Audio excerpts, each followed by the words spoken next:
can't wait for the perfect time to get in. Right? Because you'll always be waiting. You're never going to know the whole picture. You can only get as much as you can, but at some point you just gotta do it. Hey, what's up, guys? Welcome back to the Millionaire Misfits podcast, episode 9, where our mission is to turn everyday misfits like us into millionaires like our guests.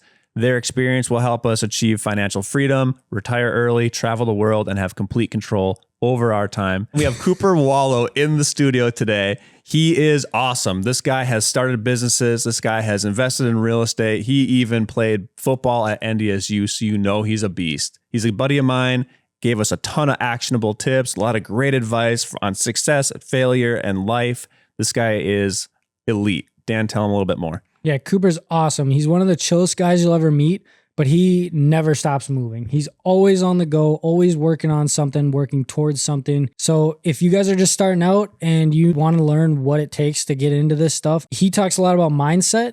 That'll be super value for you guys. And if you're not in the right mindset, he even gives you some tips on how to kind of adjust some of that stuff and fix it and get to where you need to be. Yeah. So let's get into a lot of actionable stuff. Heck yeah. Let's go. Let's go. Let's go. Let's go, Coop.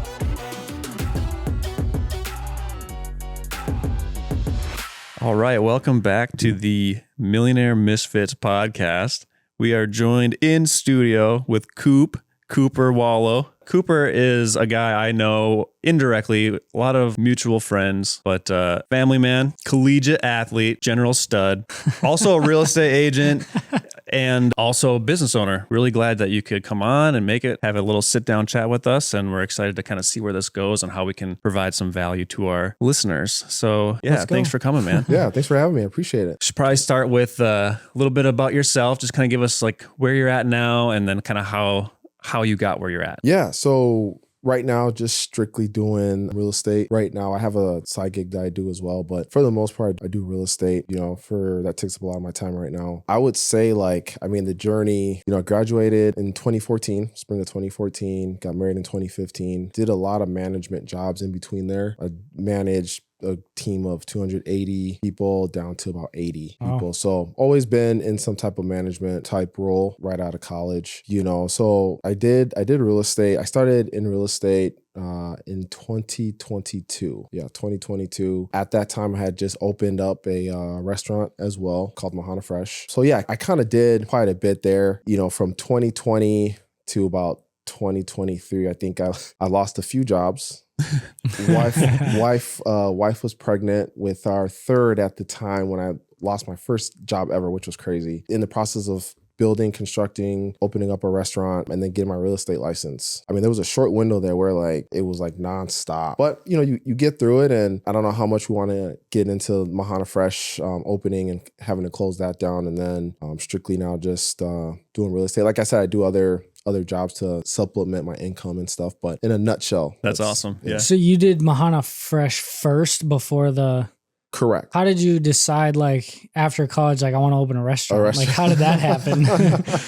Because that's different than real estate. Yeah, for sure. A little. Sure. Yeah. So this was 2020. So October of 2019, we had just built with Heritage, closed in October. And then at the same time, I was with a partner of mine. We had just closed on 4 rental units in Macon, Georgia. Oh, wow. So we were doing that. And I just, at the time, I was doing a lot. I was bouncer, management job, real estate investor. It was just a lot. I just remember telling myself okay, I was 28 at the time. And I was just I just want 40-year-old Coop to look different. Life just needs to look different.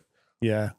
Didn't have a plan. I just knew I can do bigger than what I'm doing right now, And so just kind of made a plan hey, I want to buy enough real estate, replace my expenses and then just put myself in a position to buy into a business. And that was just kind of the podcast and things I was listening to. That was the way, was to buy into business, right? So just working out at the gym. This was February of 2020. Went to a real estate conference, did that. And then I got a random email notification to my phone that said why you should franchise over real estate invest. And I was man, and I never get these. I probably do got them, but never right there in my face.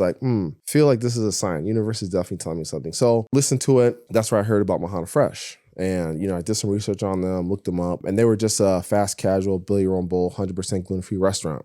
At the time, they had like 8 to 9 locations and in the process of opening up quite a few more. So I was like, they didn't have anyone really in the Midwest. The closest thing was a gal in Idaho Falls who was in the process of opening up, which she did open up, but that was it. They didn't have anything else in the Midwest. So I was like, well, I can come in early and see what these guys are about, talk to a few business owners in town that I was pretty close with, and everyone loved it. At the time, we didn't have like anything fast, quick, and healthy. So I was like, a health guy, I love to work out. I feel like I could really promote and push this, versus like bringing a pizza joint and like, at the gym, go crush a pizza, which is nothing wrong with that. There's definitely nothing wrong with that. But like, just my brand and what I'm about, I would have a hard time pushing that. So reached out to the franchisee on the podcast, and I was just like, there's just no way. There's no way this guy's reaching back to me. Like, he was on Instagram, had like 10K plus followers, and I just shot him DMs, like sent him my whole life story. Basically, it was like the longest message I think I had sent anybody. And I was just like, well, if he responds, that's cool. If he doesn't, I'm in the same place I was,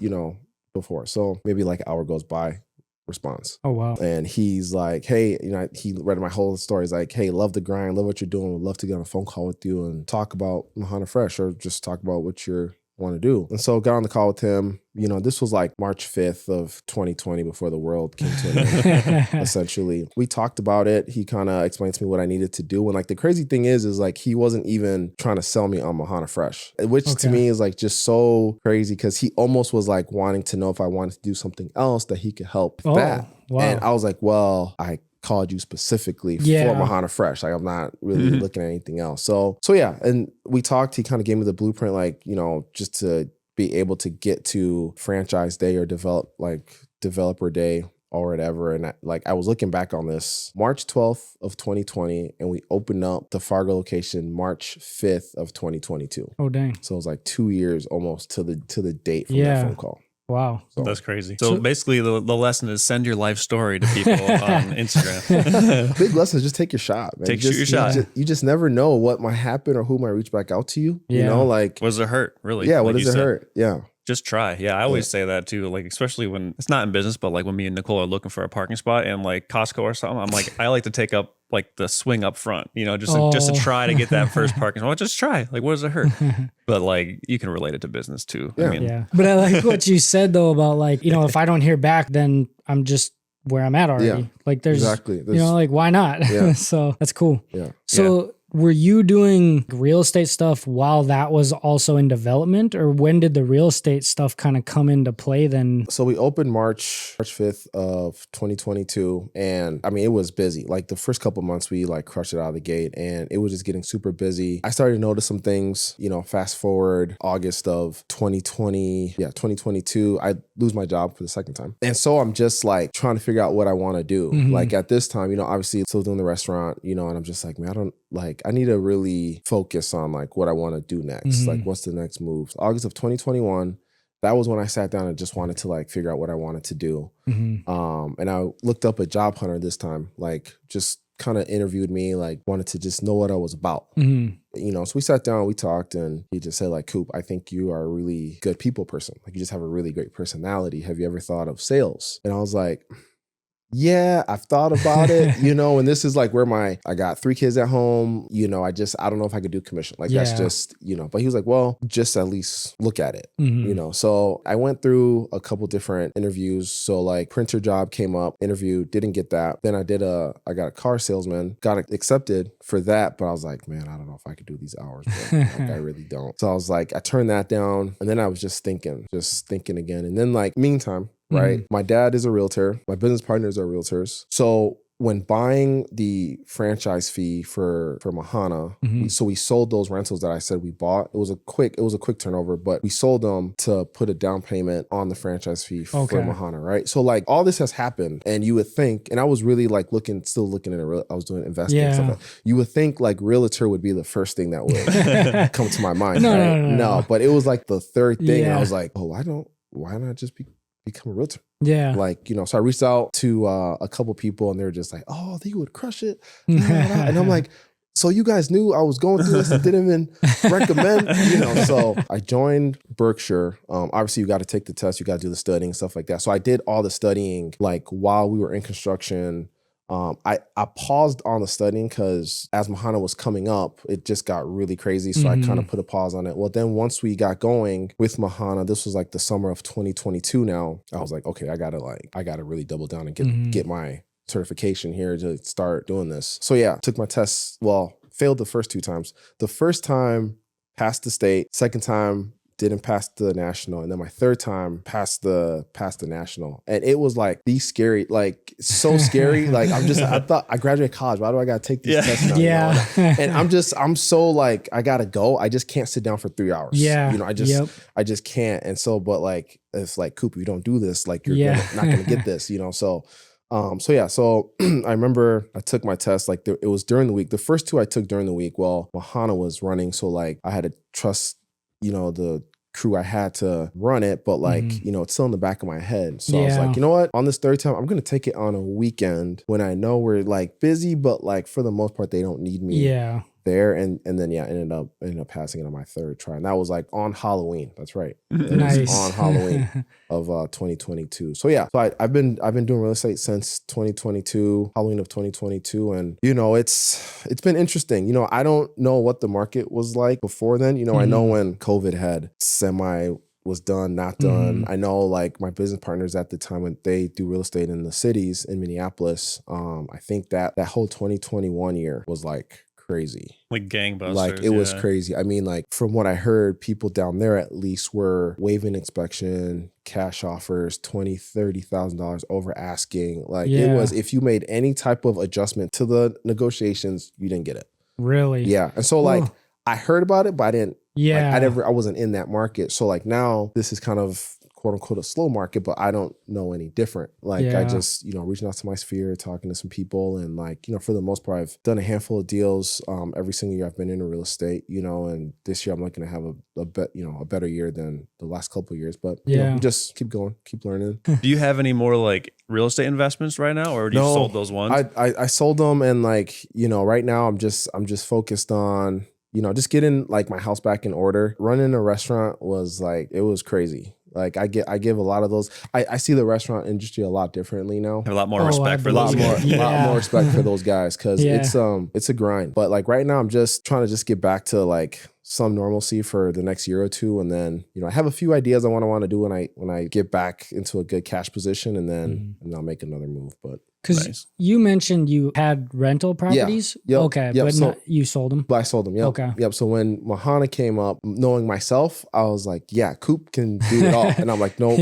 not here. Like you got to get rid of those. So I was lucky enough, perfect timing. Group wanted to buy it, and we went through like a wholesaler down there. And so he kind of took care of everything, and it was off my plate. How does it work for you to make those decisions of getting to that point of like, I got to sell my rental properties and focus on this, kind of offloading the Mahana Fresh? Like, because a lot of people would just be stubborn and be like, no, like I'm just going to do it. And then they would kind of half-ass everything. Going through your journey, how have you kind of, was there like a point that you hit, or was it like a mindset thing, or how do you work through like, okay, it's time for me to offload this to focus on these other things? Yeah. So I forget this. So again, timelines. So September of 2019, I started a coaching program, and he doesn't do it anymore. But I like how I'm like, wow, he was doing a lot, and then you're like, yeah, and then I started a coach. Like, there's adding more to the list. Like, so I was like I was being coached. Yeah. So this gentleman, we were on email, and they had this personality test, or like personality coaching essentially. Okay. And so he was like, yeah, we can get on a call for like 15, 20 minutes. I can like let you know, because I did an assessment, and he was like, I can let you know what your assessment means. Right. And I was like, okay, cool. Like no harm, no foul, whatever. And so we get on the call and we started talking, and he asked me, do you have any questions, or if there's any issues at work, like, can I help you talk through it?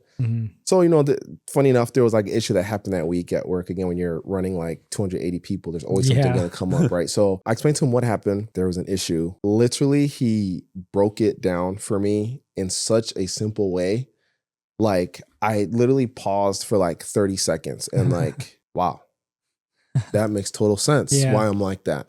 So this guy was with me through this whole journey with the Mahana Fresh real estate. So like when it came to a lot of these decisions, he was usually one of the first people I called. You know, like kind of just talk me through it, like based on my personality, my assessment, like, Coop, you got a lot going on. Like, and you know, and just me personally, I'm just go. Yeah. I hate systems, structure, which as I become more of a realtor, like I have to start doing that, you know, and I just, you know, I based on the coaching and the personality, and my wife is the complete opposite of me. So she's like all brakes, I'm all gas. And so we just made the call to just pull the plug on the real estate. Cause it was also starting to like take some brain capacity, and I just knew I had to be focused on the restaurant, you know, like I just had to, like, you know, so yeah, that's how we made that decision. And then you want to know about, well, I think that kind of answers. I mean, I don't want to, it's kind of up to you. Like if you, I don't know if you want to talk about like closing Mahana Fresh or not, but I mean, for sure. You guys are might gonna be the first, a cool thing. Yeah. So. I mean, you guys will be the first ones. I haven't publicly came out and talked about it, you know, but we get the scoop. Scoop. You know, like I would say, you know, when we opened Mahana, again, I was working on getting my real estate license, and then I had a corporate gig. You know, I kind of delegated a lot to some people, right? And if you want me to talk about lessons learned as I go along, I can do that. But like, that's the one thing I wish I would have done, is I wish I would have just went all in on the restaurant and just like been focused on that. I could have still done the real estate stuff, but like if I would have just been in my restaurant from day one, we would definitely still be open. But, you know, did that. As we're opening, constructions, everything's going on, I'm just, you know, following up with the team I have in place there. And we get to opening. I'm watching a few key metrics, like, hey, what's going on? Like the sales are there, but like these other metrics are like high. Like how can we bring them down? And, you know, we got into such a big hole in those first couple of months. And then, like I said, I lost my job. The second time I just stepped in, you know, like I had nothing else to do but just step in and run the restaurant. And it was a big enough hole, and I think it just got overwhelming.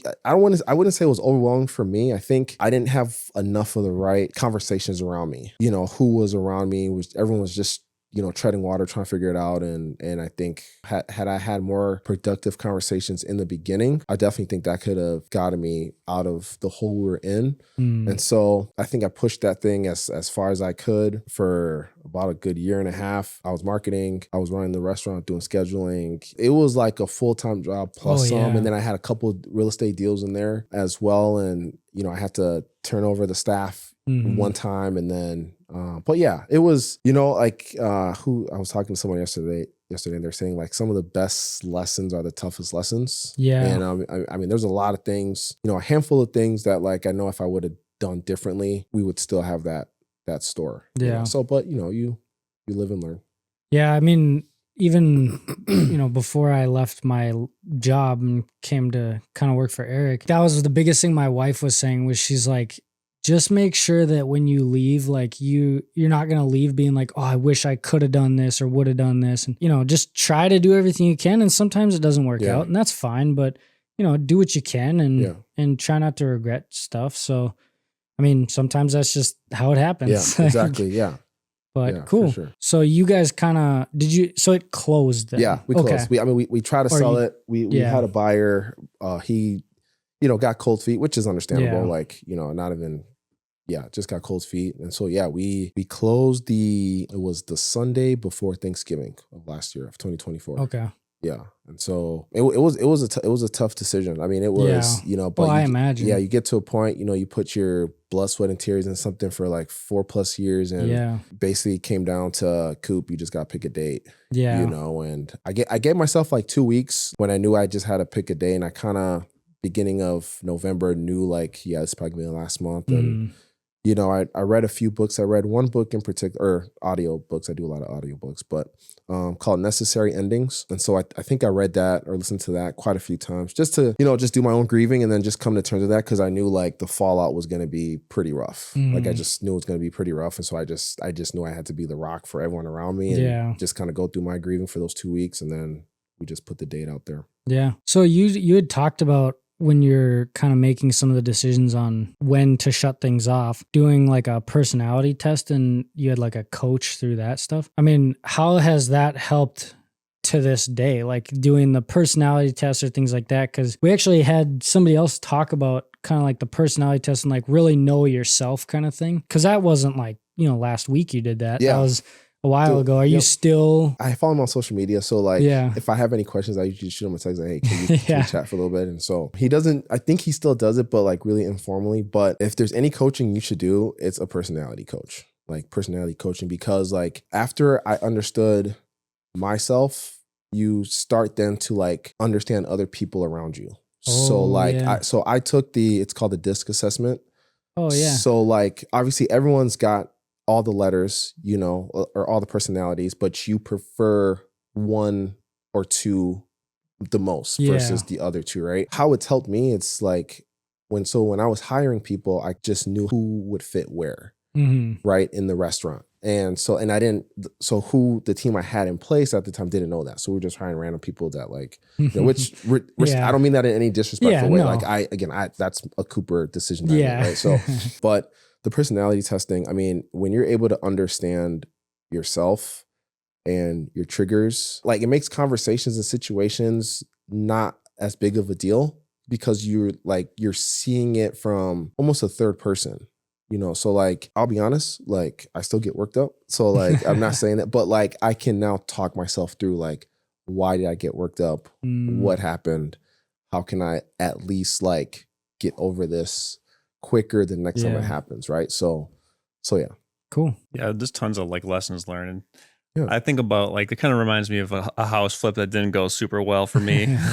Or like mistakes I've made. Like I always tell people that I forgot to line out one line item on a bid a contractor gave me, and it was like $5,000 of work that wasn't needed. Yeah. And by the time I realized that, I went over there and like they just finished doing that, bracing this wall, and I'm like, oh shit, I didn't need him to do that. Yeah. I just forgot to line out one thing on a piece of paper because I was ADHD, and I'm like, okay, well, $5,000 can just be like gone in a second just from one lapse of attention, and then like a whole house I made.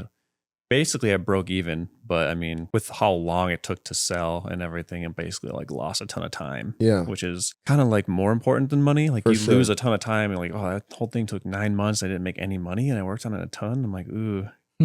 But I mean, it sucks bad in the moment. Yeah. Oh yeah. And then like later, you're like, okay, well, I'm gonna keep doing this, so like I'm gonna keep flipping houses, so I better use this to learn. Yeah. Exactly. So I'm like, okay, well, at least try to tell myself that it's like tuition. Like you go to college, you pay all this money, and all you get is a piece of paper, you know, but you get the experience and you get some knowledge.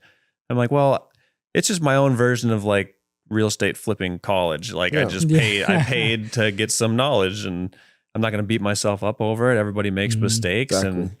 And do I expect to go through and flip 20 houses and never make one mistake? Like, no, like that's unrealistic. So I guess even the best people make mistakes, and I'm not even close to the best. So yeah. So I mean, it just kind of brings up those kind of memories for me. Yeah. I liked what you talk about, like learning kind of about yourself and like handling situations. Like when Eric hired me, he goes, so do you get worked up like about small things? And he's already laughing. And I'm like, no, I don't think so. And like the other day I'm sitting there trying to figure out a program. I'm like, what the hell is going on? Like, what the and he's like, hey, remember when I asked you if you get worked up about small things? And I just looked at him and I go, oh no, this is just my process. Like, it's fine. Like, I was like, but like you saying that, I'm like, maybe I do need to work on myself. That's funny. Well, I'm like, it's it's completely different than what you're used to. Yeah. And as someone who has like jumped in both feet, like I have a degree in psychology. I don't know what's your 4-year in? Exercise science. Exercise science. Yeah. Okay. Yep. So like I had no idea about business, and I just learned through podcasts and YouTube videos, and kind of related to you when you were talking about like you just felt like you needed to accomplish something, like earlier we kind of touched on that. But I mean, man, it's definitely frustrating when you have a huge learning curve, you know, like nothing about the industry. And so Dan comes on board. I'm like, hey, like if you get frustrated learning all this stuff, it's normal. Like I totally get that. He's like, nah, dude, I'll be good. And I'm like, all right, no, I got you. But like, if you do, it's fine. He's like, yeah, no, I'm good, man. I'll figure it out. And then like every day it's like you run ahead and then you hit a wall. Yep. Like you want to go fast and like you floor it and then you hit a wall. it's not like a fun transition, you know. It's stressful, and it takes time and mental energy, but like once you start making progress, building that momentum, like the brick walls become less and less frequent, and eventually then you're just cruising. But like a normal day job, there's a learning curve and stuff, and there's stress, but you have your narrow lane, your scope, and like your job description. But yeah, like when you're trying to start a podcast and a personal brand for some bald 36-year-old guy from Fargo, North Dakota. Good looking 36. Don't forget that part. Don't forget that part. That's important.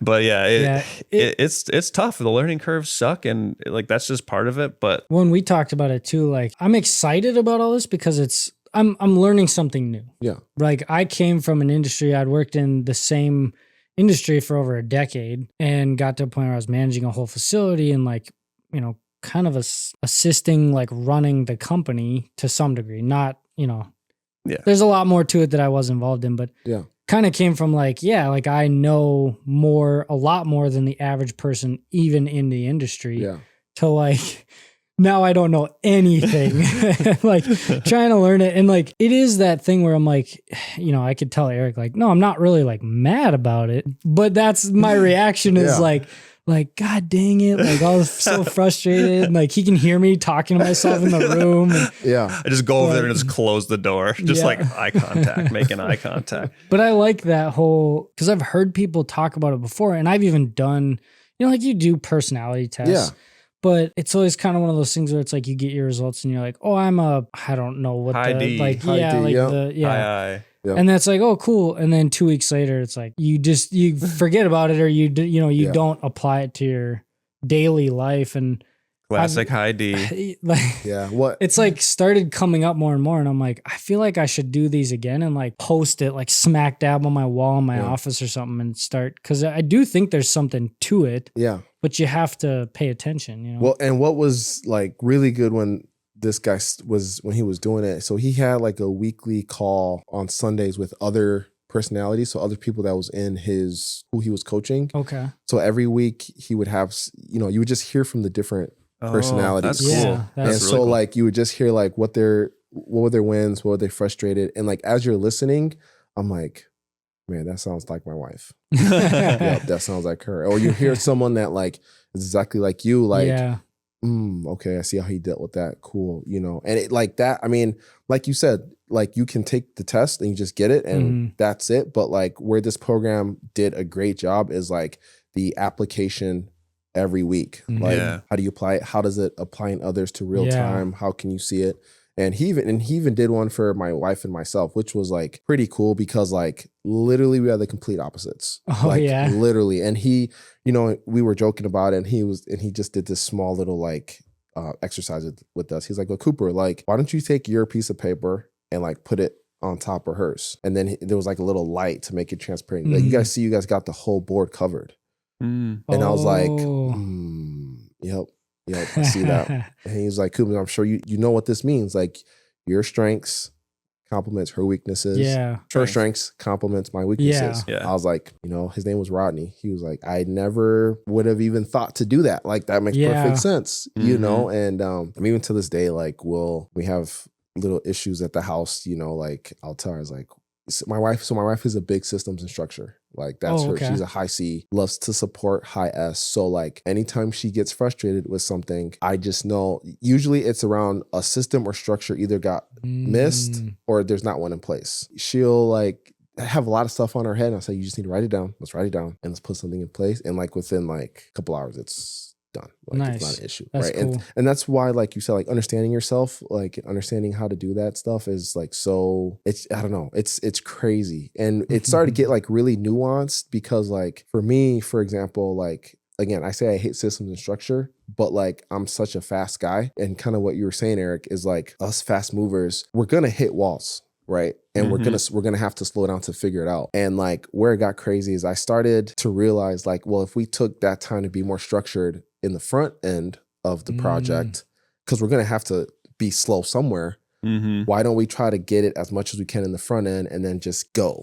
Yeah. Right. And that was such a big realization for me. Like when we started to like, because I really started to understand the program really well. And he started like taking my mind in like different places that I didn't even think would exist. Yeah. So, and it doesn't have to, like, I'm not saying like, hey, how does someone get a hold of Rodney? Yeah. But like for people who are interested, like let's say me, if I wanted to look for, like a coach like that or somebody, how do you even start going about finding something like that? Or did you just kind of happen to stumble across it? Like, I don't know if you guys heard of Eric Thomas at all. So like Rodney was in Eric Thomas's network. Eric Thomas, he's got a podcast called Secret to Success. And it was literally the first podcast I ever started listening to. Okay. I just remember binging them for like a whole year. Like that was all I listened to get caught up. And then I was like, oh, then I started venturing into other podcasts. Eric Thomas started talking about this coaching program on there. They train these coaches, they get them certified in this disc. I'm sure if you looked up disc assessment, like everybody does it. I just don't know how well the implementation is having a weekly call with other personalities on it. I don't know if everyone's going to do that. So I'm sure if you just Google it. Does it cost something to do that? I think mine was like $50 a month.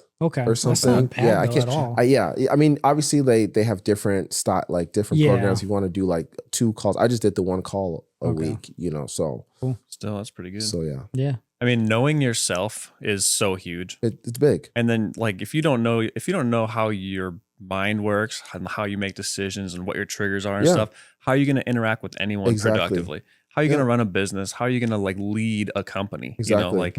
It so much like people like to gloss over this side of things, but having that degree in psychology, I like to talk about it, but like the communication part is so big. I mean, even as I was going through the whole downside of Mahana, because I just know I have to be the guy that has to have these conversations. That's just, I'm not proud of it. I just know I have to do it. Like I have to be the guy. Yeah. And there were so many vendors, bankers that would just reach out to me like, Coop, nobody talks to us during this time. I know you're not going through the best time, but like usually people just shut down. They don't answer calls, anything. And I think I was given so much more grace when we were struggling there, just because I like would pick up the phone and just be honest and just like, I had to go meet presidents, who was running the credit departments, who do I need to speak to? Let me just at least introduce myself. Like, hey, I'm in my restaurant every day. We're doing everything we can. You can see the numbers are improving. I got a little bump right here. Also understanding most of the time, credit analysts, just in this particular instance, are more structured, more systematic. So you're like, I know how to deal with you. Well, yeah. So like, that's my thing. So like, Coop, you better have your numbers ready. So when you go off on your tangents, you have data for the guy to look at and he can see. Then it makes the conversation go that much quicker instead of him having to figure out, well, I need to see this, I need to see that. It's like, it's all good. I got it for you right here, sir. Like, and that's the communication piece. If people just understood how to talk to people, like, I feel like life just in general would be amazing. Yeah, it just takes work. It just takes work and like forethought to sit down and be like, okay, how do I want this conversation to go? How do I need to prepare and come across to have a productive conversation, But not a lot of people just sit down and spend a half hour just thinking about how they want one conversation to go, but I do. I have like a lot. But yeah, that's awesome. And so with Mahana Fresh shutting down, that whole journey, all that experience, would you open another restaurant? Do a different business, or like suggest anyone else try to get in the restaurant game? Like, what would you recommend for someone who's thinking about doing that right now? So I feel like anybody in today's world can do whatever they want, but you have to be very strategic on how you do it. My big realization is I didn't market Mahana strong enough. Now you could say like, well, Coop, you're on Instagram every other day. Like we see you, 30 to 40% of the people that would come into my restaurant it would be their first time that came. My one advice is whatever you want to do, the level of marketing that you have to do is like 2 to 3 times more than you think it is. And I think that was like just one of my downfalls is like, I didn't market. And as I got closer to the end, I brought on like a couple awesome girls, and I wish I had them in the beginning because I know we could have also turned that thing. But we got so creative on the marketing. People started coming in, asking questions, things like that. Stuff that I wish I would have done in the beginning. But like it all comes down to marketing and promotion. Like if you don't market yourself, if you're not out in the community, it doesn't matter what business you're in. Like no one's going to hear you or know about you. And that's one thing. I could say a million things, but like that's the one thing I wish I would have been more hard and more aggressive on. Hitting the pavement more, like reaching out to business owners, just being more of a face in the beginning. And I wasn't. Restaurants are hard. You know, real estate right now is hard. My business partner down the cities he's got a goal to hit 100 and he almost did half of that in the first quarter. Dang. He's more established, but like he markets, like he's got a team, he's got assistants around. There's a way to grow anything. And I'm guilty of this. Like you start a business thinking that you know everything. You know, I heard something during this whole process, the percentage of things that you don't know that you don't know is so big. Yeah. I mean, you get into business and you don't even realize, oh, I can like move my payments around. Like everything doesn't have to come out on the same month. Oh. Like those are small little conversations that if Yeah. you're not reaching out to other business owners and like having these conversations, you're just gonna think everything needs to come out on one day, and then before you know it, your account's on negative, and then you're trying to like have these conversations where if you just hey, can I push this out 10 days? Yeah. like it Yeah. Like, sure, problem solved, you know? So Right. so yeah, marketing and promotion are like my biggest things that I tell, you know, because there's been a few business owners that have reached out to me and have just asked me my piece of advice, and I just said like, you need to market more than you are. Because like if people aren't seeing you, it doesn't matter where your location's at. I mean, there's businesses thriving in this market. I mean, there's businesses that have been around for like 5, 10, 15 years. But I always say like, what's their social media presence? Like they're the ones that are like getting creative, doing stuff in the community. So yeah, that's just my. That's Cool. so huge these days too. Like social media, it's free too. Like It's a lot of free. it's free, and it does take time and creativity. You got to Yeah. know like what you're doing and stuff. But yeah, like that's one big reason that we're getting into personal branding and podcasting. You know, just you have to put who you are out there just for people to get to know you and know like you said, like no one's gonna know unless you tell them. Exactly. Yep. I like that you put a number on it. Though. Like whatever you're doing, like double it, triple it. Like at the most. Quit making more work for me. That's your double it, triple it's not even, and you know, you don't need to reinvent the wheel, and that's what I was doing. And like once as I brought some girls on, and it was literally like, Cooper, like, why don't you just look up like these 10 pages and see what they're doing and just put your spin on it? Yeah. Like once I started, When someone else says it, it seems like a no-brainer. It seems like a no-brainer. It's like, why didn't I think of that? You know, because you like, had a million other things you're a working million on. other things. Exactly. And it's like, once I started like, okay, I like how they did that. Let me just tweak that up a little bit. Bang, 10,000 views. And then people started reaching out. It's like, man, if I would have been more strategic on that side of things, it would be a different story. But anyways, where I was going is there's people out there, there's podcasts, there's different resources. If you're struggling in something, the information is out there. And again, you know, how I was saying to be a realtor, what should have been the obvious choice because I had everyone around me was in real estate. I listen to podcasts all the time. When I'm working out, if I'm stressed, I listen to podcasts. And for some reason, I was running my restaurant for like a good 4 to 5 months, banging my head against the wall. Like, why is it? And my wife just one time like, are you listening to any podcasts about the restaurant? No. Sure enough, like the first podcast I listened to talked about like your food costs, like how to manage it, how to manage waste. Like literally everything that I needed was right under my nose. Next episode. Like literally. Well, you get so stuck in the day-to-day working in the business, you know, and you're like, you're obsessed with that. It's easy to stop like being a lifetime learner, or you figure like, oh, I already know. And that too is like continue to learn. Like again, when I got in there, it was literally gotta get business. Like what's not working, Like had I just been more structured in my time and had that time to learn and like what I need to implement this week, again, that's, you know, marketing, continuing to learn, managing cash flow. Man, we're getting deep on this podcast. Like that is, you know, I'll be honest, that is something that I didn't do a good job of. And I'll be the first one to admit that. I can get into the weeds and stuff like that. But I mean, those 3 things, had I been more upfront and more aggressive on the front end instead of worrying about other stuff. That's actually, that's a good segue. I'm going to actually bring us way back to the beginning because you talked about cash flow. Forgive me if I'm wrong here. You mentioned you sold your real estate to help open Mahana? Yeah. So for the franchise, you have like a franchise tag or a franchise fee, like a license, essentially. So let's move even farther back. Yeah. How'd you get into like the rental properties and stuff in the first place? Like how did all that start? So if you remember that conversation that I said, 40-year-old Coop needs to be like, so I needed to get back into rentals. So this was summer of 2019. I came across, I don't know if you guys know him, Grant Cardone. I've heard the name. Yeah. So say what you want about him. That man's mindset, Like, I just love his mindset. Brace yourself, because he's very good. But like, I wish people would just like take his messaging out of how he presents it. Again, personality, right? Take what he's saying and just like apply the lessons. Yeah. Like it's amazing. But anyways, he was all about cash flow, rentals. You know, when I started going down that journey, if I left this world, what would I leave my family?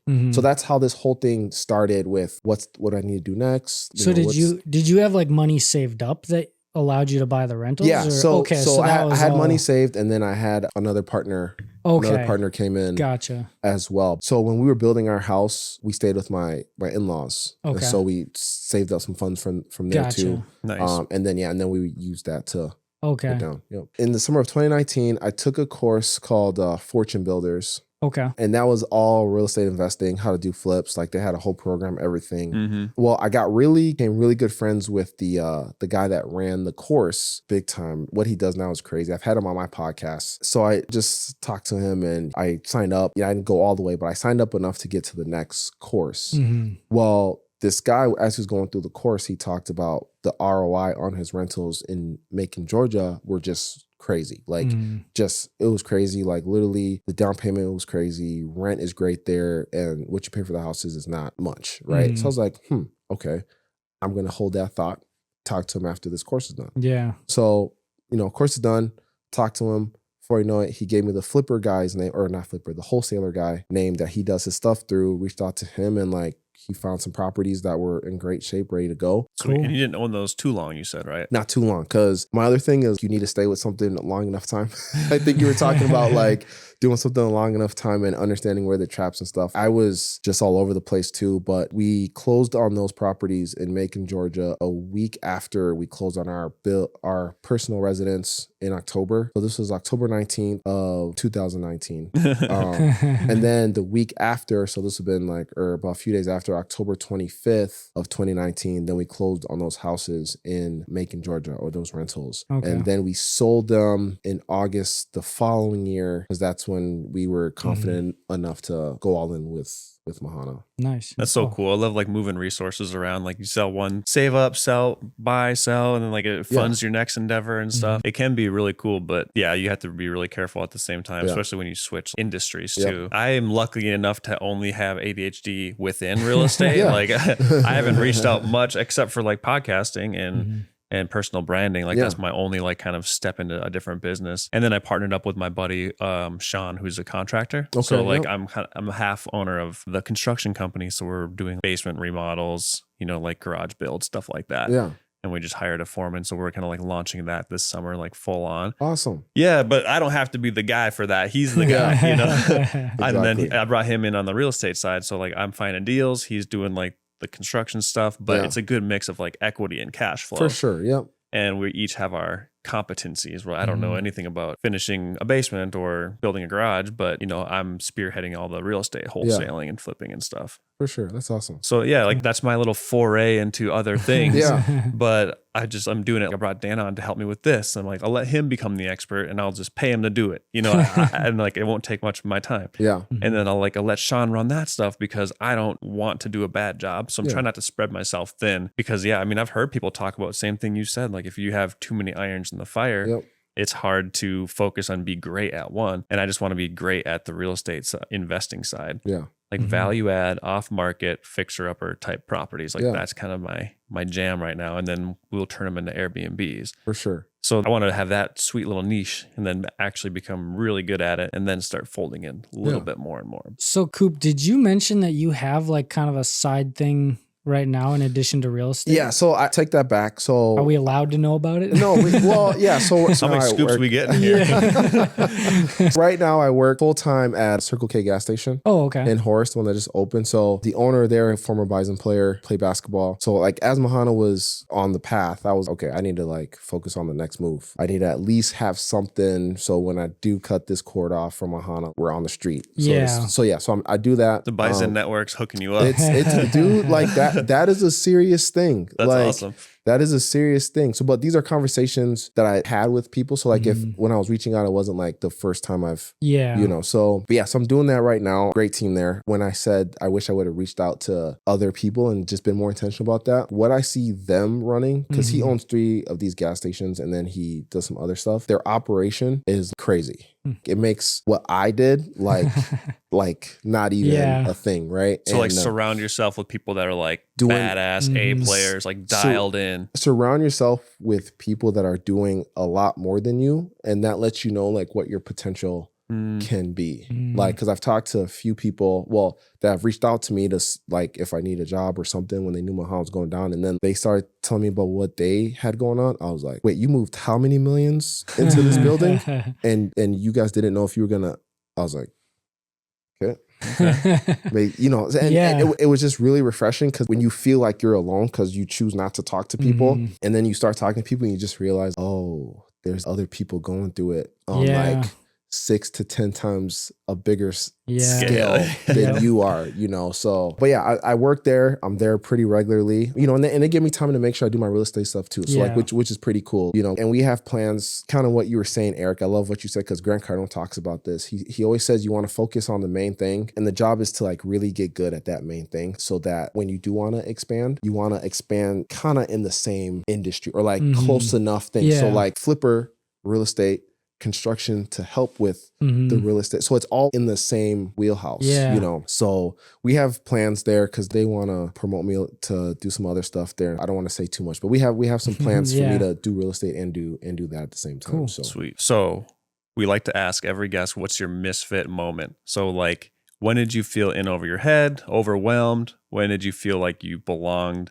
Or like you didn't belong in this moment or something like that. Probably a few examples. Everyone's always like, yeah, we get a lot of those types of moments. But like, does anything stand out as like, I can't do this, or like I shouldn't even start, or I can't do this, or I shouldn't even be here, imposter syndrome type stuff? Yeah. I mean, it still does feel like a lot of imposter syndrome when I do a lot of the real estate stuff. Because, you know, I am going into my 3rd year. I would say like with Mahana, where to start? I would say there was a few moments, but the one moment I felt slightly overwhelmed was, and the only reason I'm bringing this moment up is because we try to prevent this moment, but it still came up, is we ordered our equipment about a month early because, you know, COVID was, everyone had delayed times and stuff like that, thinking that, okay, this might be a problem. Let's try to get ahead of it. Well, the equipment started coming a month early. Everything came on time. Oh. So now I'm like getting a call from the shipping company like, hey, we have your stuff here in Fargo. And I'm like, whoops. You mean the tables and chair? Like, yeah, it's equipment stuff, like restaurant. I was like, oh my God. Okay. So luckily enough, the guy who helped with the construction stuff, he was like, okay, Coop, don't panic. I got enough houses. We can just put in one of the garages for the time being. So I was like, okay. So that was fine, except for when the truck came, because we had to put stuff at my house for a little bit. Then when the truck came, it was one of those delivery trucks, and they back up, get the stuff. And as they're coming out, they hit a snowbank at my house, right in front of my yard. Yeah. And we probably spent like an hour trying to get these guys out. That was, oh my God. Anyways, those are kind of 2 different moments, but like had to leave work and like that. Yeah, that was. Dang. Yep. Because those are just so common. And the idea behind it is the more we can make it seem like that's the norm, it's not all just like what we post about on Instagram. You know? It's like sometimes it's shit. You know, a lot of times it's shit. And if you can like be okay with that going forward, you jump in knowing some stuff will happen. It'll probably hurt a lot less or surprise you a lot less. So we try to like just set that expectation for people. Yep. Like there are some moments where it's not fun. Yeah. You know, but then you get the millionaire moments where you have, okay, like this shit's going well, like no problems have happened in like 12 hours. I'm feeling great, you know? Yeah. So that's the other side of the coin is like the millionaire moment is like, okay, when did you feel like, you know, you learned everything you needed to, or like you have accomplished a big goal? Like that's probably one good example of what's one big goal that you nailed and you're like, yes, like we did it. Yeah. So for sure, when, you know, went from Grant Cardone to doing a class to, you know, raising capital to purchase, you know, those 4 units in Macon, I thought that was pretty cool. Like, wow, I actually did this from idea to like doing all the steps that I needed to do. And then like obviously doing the whole Mahana Fresh thing, getting that open, you know, and that, I mean, that first month, I mean, we crushed. I mean, it was awesome. For a moment there, it was like, okay, got a team in place, like they're running it. Yeah, for a moment there, it was like, Yeah. for a moment. I want to ask this because you mentioned getting your real estate license was a bit of a struggle. Yeah. So when you finally passed that, was that like a hell yeah, let's go? Bro, it was like it was probably, yeah, I would say that might have topped everything. With everything I had going on. And like, I literally had to like just double down on late nights, get all the online courses done. A lot of work. It's a lot of work. And I just had to like just double down on that. I just remember the third time I went to take it, my wife had told all her family. It was no pressure, no pressure. So I'm like, bro, if I don't pass this time. And like, what's so terrible? I shouldn't say terrible. It's like you take it and then you have to wait. Like you don't know right away. You don't know right away. So I'm there like, oh no, like walking around. I'm like, oh my God. Like, and she's like, oh yeah, you passed. And like, I've had some emotional moments, and I blame my kids because like before kids, I was not an emotional guy. But like, I think I teared up a little bit because I know getting my real estate license could lead to other things. I would say that was probably number one. Awesome. Step one of a bunch of potential. Yeah, that's huge too. So before we wrap up, I guess we would like to ask, because you've already mentioned some books, you've already mentioned some podcasts, but either re-mentioning those or any influencers that you follow that people starting out you think they should read, listen to, go out and watch, look them up. Yeah. Anything you could recommend? Alex Hormozi, I would say his last name. Hormozi. Alex Hormozi is good. If anyone wants to know what the gritty is of business, you should start there.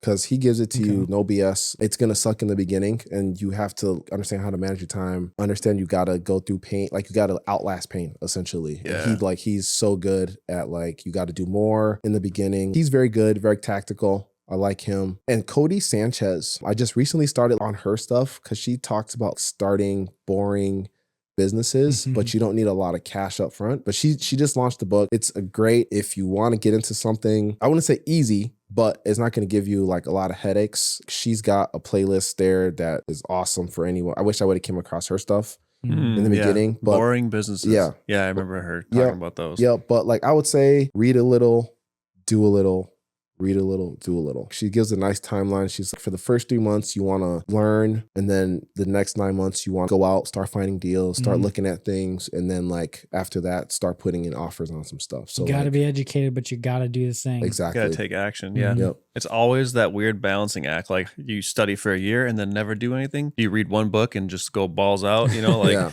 some people do a little bit of everything. And I think it, like you said earlier, you have to know yourself a lot to really understand like how much education is enough for me to start taking action. Yeah. And how much is just entertainment. Yeah. And then how do you perform? Like that's a big thing. The last one is Dan Martell. He's got a book out there called Buy Back Your Time. As you build your business, I don't know if you read him, Eric. As you grow, I think that'll be a good book for you too. I'll check it out. He talks about how to build a business that you don't grow to hate.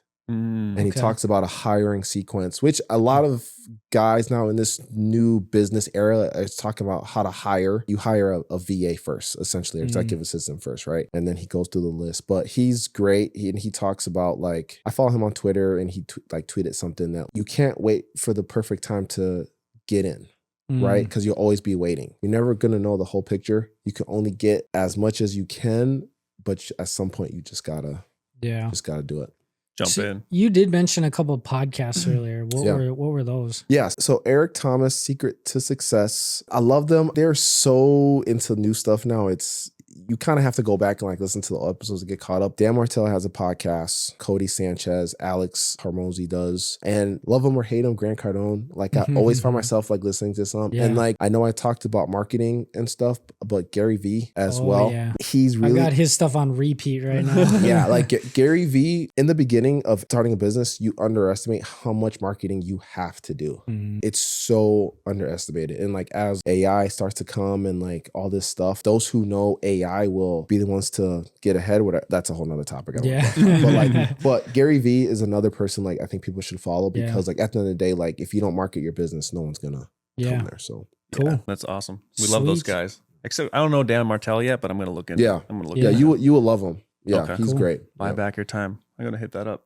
So I think the last thing before we let you kind of, plug your own business, your own Instagram, Facebook, whatever you want to plug, what's like one piece of advice that you would give somebody that's kind of learning how to get started or wants to get started, but just is in that process right now of getting something started? What's like a piece of advice you would give them?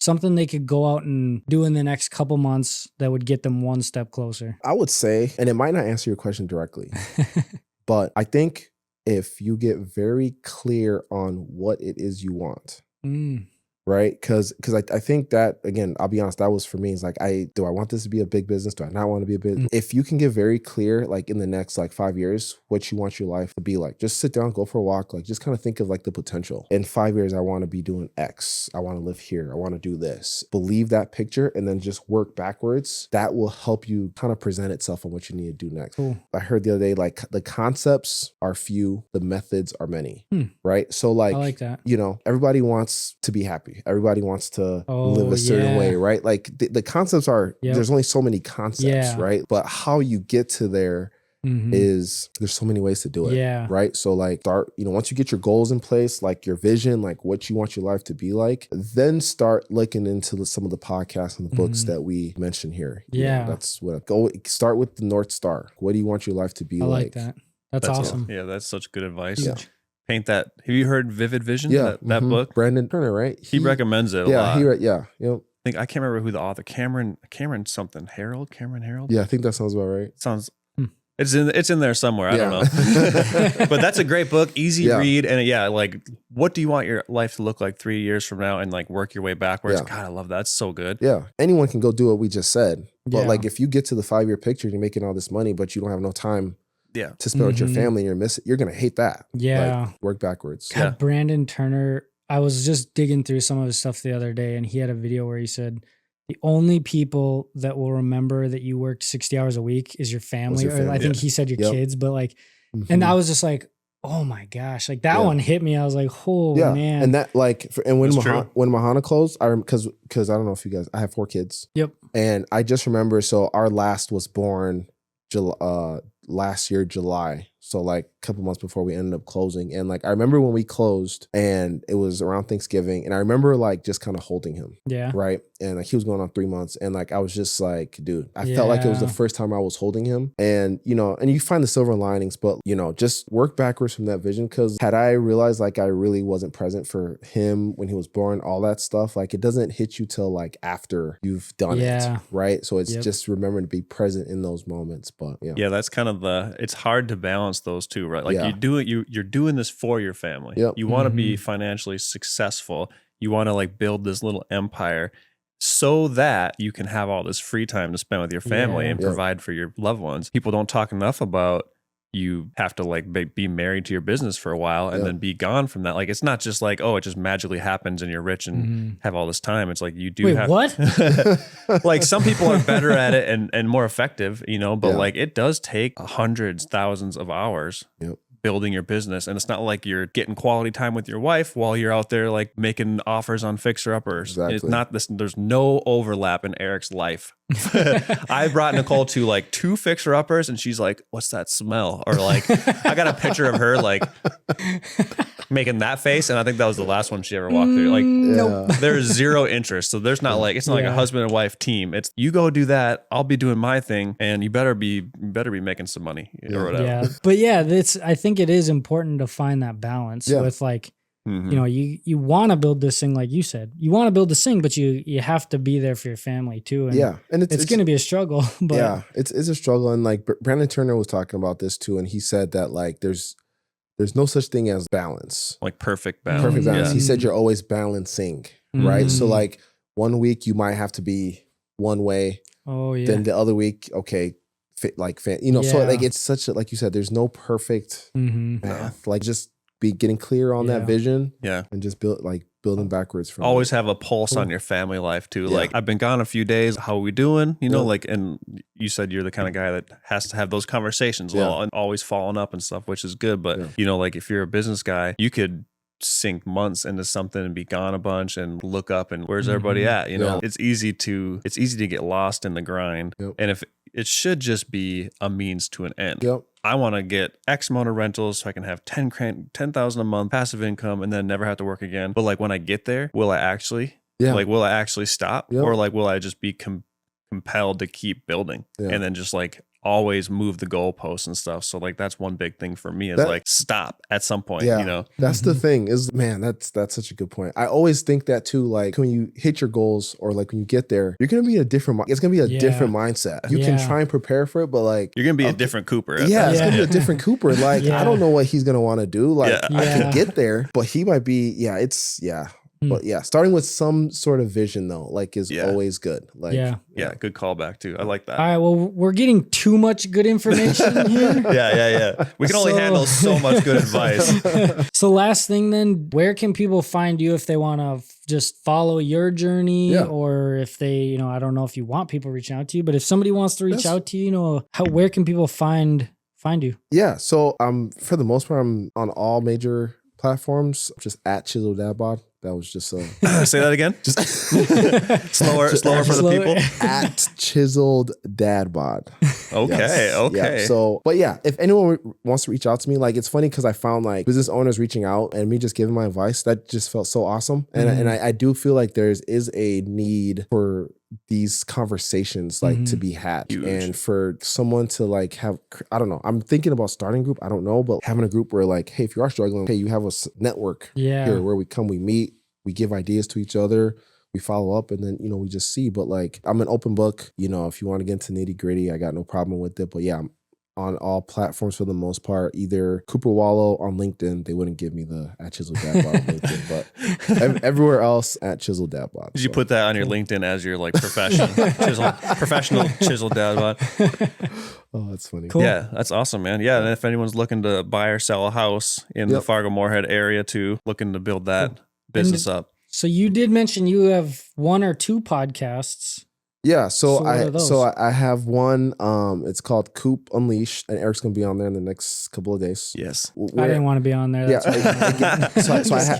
I have that. I do a lot of different things with it. Bring on business owners. I have a motivational Monday that I do, and then starting to play with a Bison Tales, where I bring on 4 more players and we just talk about stories and what they're doing. And then I have another one called The Scoop with Coop and Floop.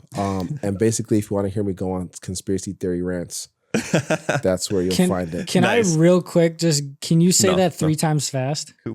The Scoop with Coop. The Scoop with Coop and Floop. The Scoop with Coop and Floop. The Scoop with Coop and Floop. You're gonna put some music behind that too, Dad. Like, we're definitely putting that to a beat.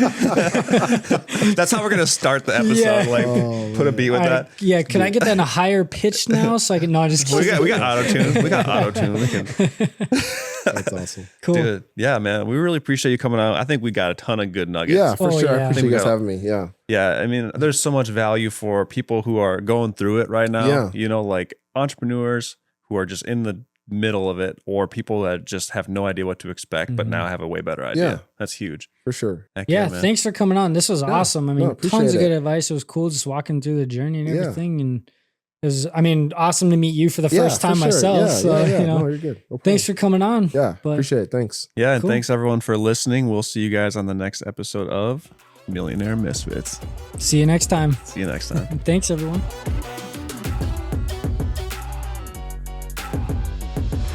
Yeah, college is college. College is college. Yeah. He was a star, and I was barely got on the bench. You were there. I practiced with the team. I practiced with the team. Hey, it was hard. I went to practice. I showed up. Like I was. That is a legit thing.